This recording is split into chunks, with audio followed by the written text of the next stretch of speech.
Hey guys, welcome back to the channel.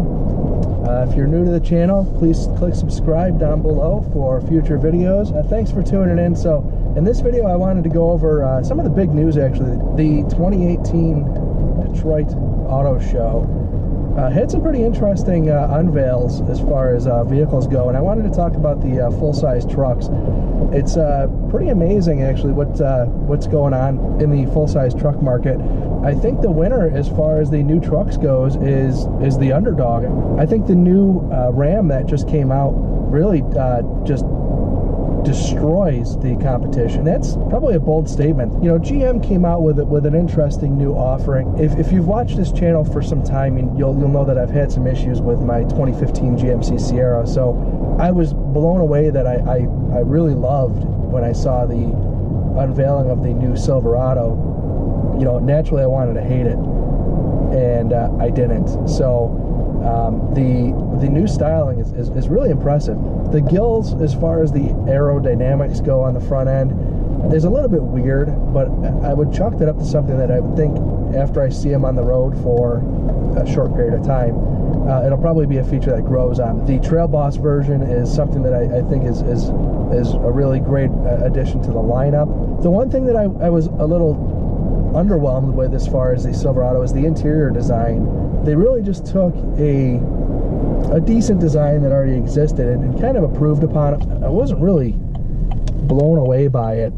You know, with the redesign of the exterior being as significant as it was, I'm surprised they took as modest of an approach to the interior. You know, the one thing that is really impressive with the Silverado is it shaved 450 pounds with using a lot more of the high-strength steel and the aluminum. I find it very funny that they pretty much made everything aluminum, but they did not make the bed of the truck aluminum, and that is because they've been just pummeling Ford for the last couple of years, saying that you know, their aluminum beds are weak. So GM went with aluminum virtually everywhere except for that steel bed.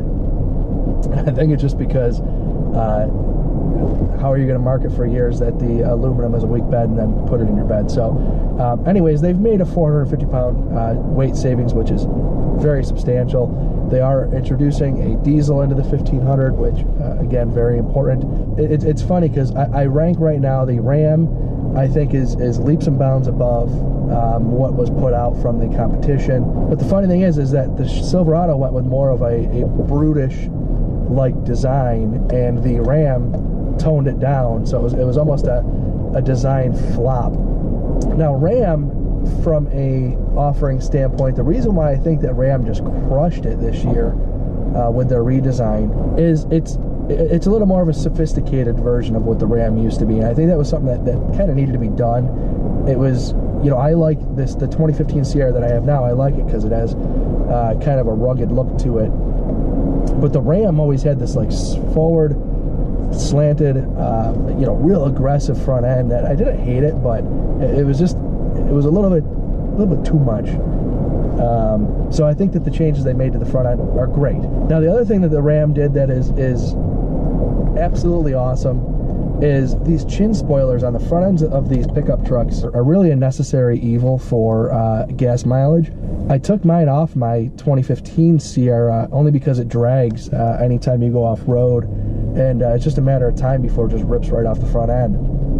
Now Ram went with an active aero design, so as you hit a certain speed on the highway, that chin spoiler will come down and you'll gain all of that aerodynamic capability, but when you get to a point where you're slowing down off-road, it'll lift up and give you all that ground clearance. So really it's a best of both worlds.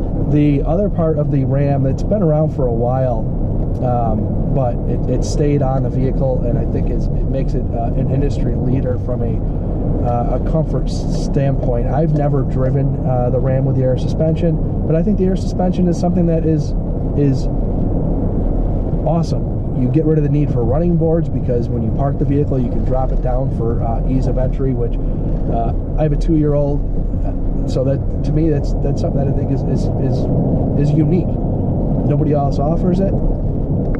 Ram does, and I think that's a great feature. It also gives you the height adjustability for off-road. You can increase your your height, which gives you great breakover angles and ground clearance, and it adjusts as you're driving to increase for aerodynamic. And when you're towing, it'll pick up that back end, automatically level it. Great feature in a truck. They have also added the e-torque system, and that e-torque system is going to provide your 8-cylinder motor with a bit of an electric boost. It's a 48-volt system. The Hemi V8s in the Rams have been known to be great motors, and I think adding the e-torque to it just gives it that boost of economy that is, in my opinion, always welcome. And let's talk about that 12-inch display. That 12-inch display is incredible. I was blown away when I saw it. They've actually introduced the similar display in the police cruiser Chargers.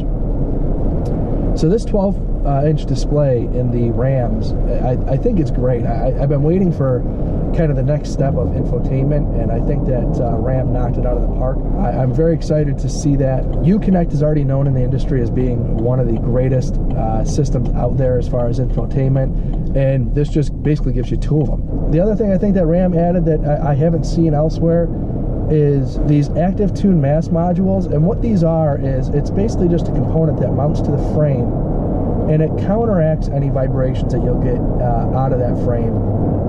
If you've watched my channel for any time, you'll know that I've had some vibration issues that that GM kind of dismisses in the Sierras and Silverados. It's been a documented thing. Now, these modules that Ram is putting on the frames is just there to help counteract the vibrations that you get out of these really rigid, stiff frames they're putting under these trucks now. So I don't know how that's going to work, but I presume, based off of my experience with a modern full-size truck, that anytime you can take that vibration out of the truck is a good thing. So I'm very excited to see that.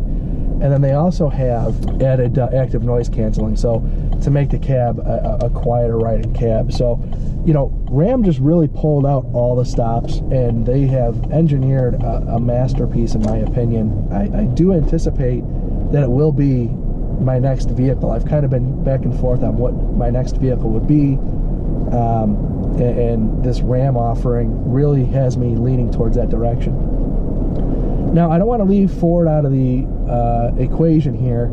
Ford came out with kind of a refresh model. Basically, all they're doing is adding a diesel. So you're going to have diesels across the board. That is a very exciting thing as far as the truck market is concerned. I'm probably not going to go with a diesel just because the cost of entry, I'm not sure, is going to offset maybe what the cost of entry of the e-torque is. Now, if the e-torque is similar to what the diesel is, I'll probably go with the diesel, but I'm guessing the e-torque will be a little bit cheaper, and that'll be the route that I would go. And I think that Ram killed it. Congratulations to them on a really great vehicle that I think they've put out. And again, thank you very much for watching. I appreciate your viewership. Please click subscribe for future videos, and we will catch you next time.